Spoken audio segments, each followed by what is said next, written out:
Halo semua, balik lagi ya. Kita ketemu lagi. Hari ini kita bakal ngasih tutorial dan nge-review nih web BKK SMK. Nah, sebelum itu aku mau ngasih review dulu, baru kita ke tutorial penggunaannya gimana sih web ini gitu kan. Nah, di sini udah ada web BKK SMK. Kita sudah berada di beranda ya. Nah, di beranda ini ada namanya navbar. Nah, beranda tuh ada lowongan siswa, upload CV, pasang loker, dan masuk. Nanti kita review satu-satu ya. Terlebih dahulu kita udah di beranda kan. Dari awal beranda itu kayak apa sih namanya? Sekelumit gitu dari web tuh isinya apa aja gitu ya kan. Dari web ini tuh isinya apa aja ya. Nah, yang pertama kita review di beranda. Nah, ada cari lowongan, kalau kita klik ke lowongan dong. Nah, upload CV kalau kita klik juga ke upload CV. Tapi di upload CV itu belum bisa karena kita belum masuk dan login. Nanti kita kasih tutorialnya. Nah, di bawahnya tuh ada semacam angka gitu ya, akumulasi. Itu adalah data-data dari mana? Dari lowongan yang aktif, siswa dan perusahaan juga yang aktif gitu. Seharusnya nih kalau kita daftar, nanti kita coba daftar, nambah ya. Kalau udah terkirim oleh admin sudah di up, dan juga lowongan juga sama ya, harusnya juga nambah gitu. Nah, di bawahnya lagi ada lowongan terbaru nih, beberapa macam perusahaan terbaru yang udah daftar di web ini gitu. Nih kan beberapa kan ada tampil gitu di beranda. Dan di bawahnya juga ada siswa terdaftar lah, beberapa siswa yang daftar di web ini buat nyari kerjaan, nyari lowongan kan. Oke, nah kalau kita lihat semua nih di lowongan, pastinya dong kita akan masuk ke lowongan kerja. Di mana itu banyak banget perusahaan tuh yang ngadain lowongan kerja buat para siswa yang sudah lulus gitu. Nah, tak kalah juga siswa juga isinya banyak banget ya, siswa-siswa yang ingin ngelamar kerja gitu di perusahaan lewat BKK ini gitu. Nah, di sini juga ada upload CV ya, sama pasang loker, sama-sama login daftar, karena kita harus masuk dulu biar punya akun dan bisa daftar gitu. Oke, langsung saja kita ke tutorial penggunaan web BKK SMK ini. Yang pertama kita masuk sebagai user, sebagai pengguna siswa. Nah, langsung aja klik masuk. Nah, yang pertama tuh ada masuk. Nah, kalau kalian belum punya akun nih, kalian daftar terlebih dahulu. Nah, di dalam daftar tuh kita wajib mengisi nama lengkap kita ya. Kemudian email. Nah, email tuh pastikan yang aktif, karena jika emailnya tidak aktif, itu tidak akan mungkin terkirim untuk verifikasi pendaftaran. Nah, yang terakhir tuh kita wajib mengisi password. Nah, password ini juga yang gampang diingat, supaya kita nggak lupa nih. Setelah kalian selesai, kalian langsung saja mencari daftar. Nah, setelah daftar, dan ada email untuk verifikasi pendaftaran kalian. Nah, kalian langsung aja buka email kalian. Nah, di email tersebut pasti ada suatu pesan yang untuk memverifikasi email kalian. Langsung saja verifikasi email itu dan otomatis kalian akan masuk ke dalam akun yang sudah kalian daftarkan tadi. Nah, kalau kita udah masuk, keluar lagi, masuk lagi, itu bisa nggak sih dengan email dan password yang sama? Kita langsung coba aja. Kita keluar dulu, kemudian kita masuk lagi dengan menggunakan email dan password yang sama seperti tadi. Dan ya, itu bisa masuk kembali. Nah, kita nih udah masuk kan ke akun kita sendiri, yaitu sebagai user siswa. Nah, hal pertama yang kita pengen nyoba nih sebagai siswa nih, pastinya kita pengen upload CV kita supaya kita bisa melamar pekerjaan di berbagai perusahaan yang terdaftar di web BKK SMK tersebut. Langsung aja ya teman-teman, kalian tuh isi data diri kalian di sini. Nah, bagi yang nih belum sempat buat CV, kalian juga bisa pakai fitur pembuat CV dengan AI di sini. Kalian tuh cukup mengisi 4 dari data diri kalian nih, yang ada di sini kan ada 6. Nah, kalian cuma isi 4 aja. Setelah diisi semua, kita langsung aja buat CV. Nah, gitu. Dan akan otomatis terbuat CV kita. Nah, kalian tinggal unduh aja nih dan simpan nih ke PDF. Nah, sebelum kalian simpan ke PDF, kan kalian udah sebagai teks nih. Nah, kenapa sih nggak langsung unduh sebagai PDF?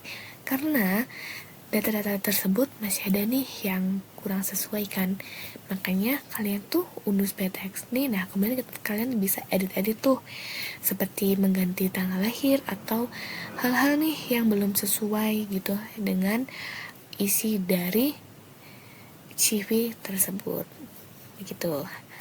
Nah dari TXT ke PDF tuh gimana sih cara mengkonversikannya? Nah langsung aja ya kita ke tutorialnya.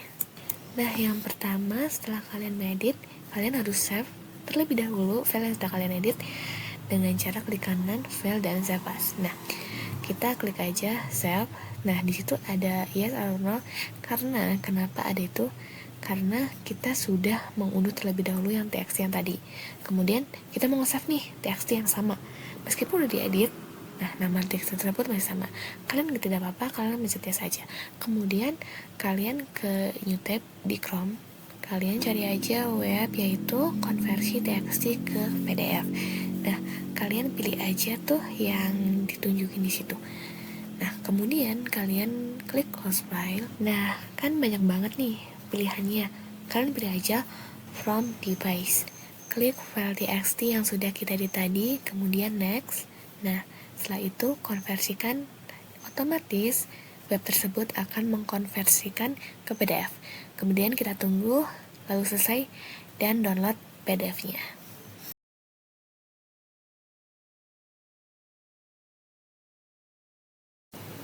Kita balik lagi ke web yang tadi dengan melakukan langkah selanjutnya, karena kita sudah memulai sebuah CV. Kita isi aja nih bagian yang kosong, ada 2 bagian yang kosong, yaitu keahlian dan deskripsi diri kita. Nah untuk keahlian nih kan kita udah ada di CV, kita copy aja nggak sih? Nah kita cara dengan melakukan cetar LC, kemudian kita copy dan balik lagi ke web yang tadi, kita kopas aja di situ. Nah kita selanjutnya ngisi deskripsi diri kita atau tentang diri kita. Kalian isi aja tentang diri kalian apapun itu.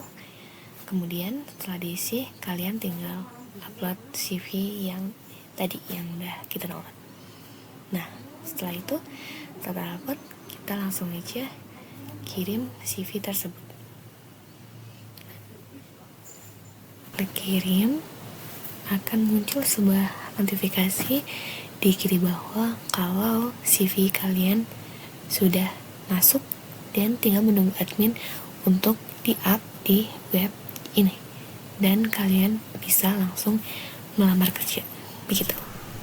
Nah sebelum kita nunggu ini admin nge-up, baiknya kita lihat-lihat dulu nggak sih isi dalam webnya tuh apa aja gitu kan, dari sisi kita sebagai pengguna. Nah jadi yang pertama kita tuh harus lihat perusahaan ya nggak sih, perusahaan apa aja sih yang ada di situ. Ada banyak banget. Nah kalian bisa nge-search ya, ada fitur search di situ. Kalian bisa nih nge-search apa aja di situ perusahaan. Contohnya kita mau nge-search pekerjaan kita jadi teknisi. Nah kan kita orang teknisi kan jadi teknisi. Nah terdapat 2 perusahaan yang menyediakan lowongan sebagai teknisi ya gitu. Nah kita contohnya aja kita buka dari perusahaan teknisi jaringan. Nah kita bisa simpan dulu nih sambil kita nunggu CV kita di-up di admin buat ngelamar kerja. Kita simpan aja, takutnya kan hilang kan. Nah setelah itu kan, setelah tersimpan, kita nih mau nyari lagi pekerjaan yang lain gitu. Nah contoh aja kita nyari pekerjaan sebagai tukang IT gitu. Nah di situ setelah kita cari di search tuh ada 2 perusahaan yang buka lowongan tersebut. Nah kita pilih aja staff IT support dan kita simpan dulu nih buat jadi perbandingan. Kita buka aja di fitur simpanan. Di situ ada yang kita pilih, udah ada tersedia di situ. Nah kita nih mau nggak jadi nih, nggak mau disimpan yang satu. Nah kalian klik aja, nanti otomatis itu tidak tersimpan. Nah buat kesimpannya lagi, kalian klik tanda simpan lagi, kemudian itu akan tersimpan. Begitu ya guys review untuk kita sebagai user di web BKK SMK ini. Nah selanjutnya kita akan daftar menggunakan akun perusahaan. Kita akan jadi sebuah perusahaan yang memberikan lowongan kerja di web ini. Yang pertama pastinya kita harus daftar, yaitu nama lengkap perusahaan, email yang aktif untuk verifikasi email kayak tadi, dan juga password. Ini loginnya mirip-mirip seperti user, sama saja sebagai user, maksudnya siswa tadi itu sama aja gitu. Klik daftar dan akan ada verifikasi yang terkirim ke email kalian. Kalian tinggal verifikasi gitu dan akan otomatis sudah masuk ke dalam web ini dengan akun perusahaan yang sudah kalian daftarkan tadi. Setelah itu kita langsung saja ke fitur pasang loker. Nah, di situ ada banyak opsi yang harus kita isi sebagai perusahaan yang akan memasang lowongan pekerjaan di web ini. Contohnya seperti nama perusahaan, email, dan ada banyak lagi gitu.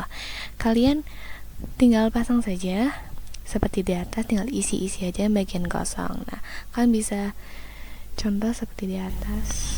Nah, isinya sesuai dengan data-data dari perusahaan kalian ya. Setelah semuanya terisi, kalian tinggal klik saja kirim lowongan. Nah, setelah itu ada notifikasi bahwa lowongan kalian sudah terkirim. Kita tunggu saja, admin akan meng-up lowongan yang sudah Anda kirim. Nah, setelah itu kita lihat-lihat yuk fitur yang terdapat di perusahaan ini, maksudnya di web kita sebagai perusahaan. Ya, kita lihat saja ada banyak siswa nih yang sudah mendaftarkan diri mereka ke web PKK ini. Ya, kita bisa melihat berbagai siswa dari berbagai macam daerah dan keahlian. Nah, kita bisa searching nih, mungkin keahlian siswa sebagai IT atau sebagai apapun itu di fitur search. Gitu, mungkin itu saja fitur yang terdapat di web PKK SMK untuk perusahaan. Oke, lanjut aja, kita akan mereview sebagai admin. Nah, yang pertama kita langsung saja login dengan username dan password yang sudah ada gitu. Kita langsung saja masuk. Dan inilah tampilan admin. Untuk yang pertama itu ada ringkasan, itu admin dashboard. Biasanya sering disebut dashboard atau ringkasan. Nah, di dalam dashboard ini terdapat pesan dari beberapa lowongan pekerjaan dan data siswa yang sudah mendaftar. Kemudian juga ada beberapa akun yang sudah approve, yaitu approve berarti sudah di-up. Nah, yang pending itu berarti sudah masuk tapi belum di-up di web BK. Nah, selanjutnya ada fitur lowongan. Nah, di situ ada kelola lowongan yang masuk dan yang sudah berhasil kita up gitu. Berarti kalau yang masih ada setuju atau tidak setuju atau setuju atau tolak, itu berarti belum kita up. Nah, itu masih pending gitu. Nah, kita bisa juga lihat status gitu. Gimana sih yang pending tuh berapa, terus yang udah nge-up berapa gitu. Yang rejected atau yang ditolak tuh berapa sih gitu. Nah, kita tuh menggunakan filter status untuk menyaring itu semua gitu. Kita lanjut aja buat nge-review fitur selanjutnya yang ada, yaitu fitur kita sebagai mengelola sebagai siswa gitu. Kok mengelola sebagai siswa? Maksudnya mengelola data-data dari siswa. Nah, itu yang benar. Nah, di situ ada 2 pendaftar yang udah ngirim surat CV-nya buat di-up. Nah, di sini juga ada fitur juga filter status, mana yang pending dan mana yang udah approve gitu. Kita langsung nge-up aja ya, nyoba-nyoba kita nge-up lowongan yang udah ada nih. Nah, sebelum di-up nih, kan udah setuju atau tolak. Nah, kita nyoba dulu nih, kita tolak atau kita rejected. Apakah itu akan masuk nih ke dalam beranda? Kalau kita tolak, akan tampil gitu kan. Nah, kita lihat langsung saja kita ke beranda untuk melihat nih, apakah jika kita menolak itu bakal nambah atau enggak. Nah, udah ternyata nggak nambah guys, tetap aja segitu gitu. Kecuali nanti kalau kita publish ulang nih, kita publish ulang ya, nyoba ya. Nah, kita publish ulang, kita balik lagi ke beranda ya, buka lagi kita ke beranda. Nah, nambah kan, karena kita udah publish. Kan tadi kan ditolak, nggak jadi publish. Itu berarti berhasil ya. Lowongan yang tadi masuk itu nambah ke beranda atau ke web PKK SMK gitu. Nah, sudah kan, sudah masuk, sudah tertera juga lowongan yang sudah tadi perusahaan kirim ke admin, sudah kita up gitu. Oke, kita ngelakuin hal yang sama buat siswa juga. Kita ke data siswa dulu, kita coba tolak dulu apakah nambah atau tidak gitu. Kayaknya sih nggak nambah ya, sama aja yang kayak tadi ya kan, tidak nambah. Kita bisa lihat sendiri kalau itu tuh nggak nambah. Kita balik lagi ke web admin untuk publish gitu. Nah, kita cek-cek dulu nih, ini udah publish sebelum. Kita balik lagi ke beranda dan ternyata siswa yang tadi daftar yang udah kita publish nambah ya, berarti itu berhasil kita publish gitu ya. Selanjutnya kita bakal nge-review di ringkasan. Nah, di ringkasan kan banyak banget nih data-data, maksudnya keterangan udah publish apa belum, yang awal berapa. Nah, itu bekerja nggak sih atau emang settingan dari awal? Nah, kita coba aja ke data lowongan nih, kita tolak dan kita lihat di ringkasan ternyata ketolak juga ya, soalnya rejected gitu. Dan yang tadinya pending nih berarti ditolak gitu kan, jadinya hilang gitu ya. Berarti itu berhasil ya teman-teman. Itu bukan cuman buat tampilan doang, tapi itu juga bekerja. Nah, segitu aja mungkin review web BKK dan tutorial ya, cara perbaikan web BKK ini. Terima kasih yang sudah menonton. Sampai jumpa di tutorial selanjutnya, yaitu gimana caranya kita melamar kerja di web tersebut. Oke, bye-bye.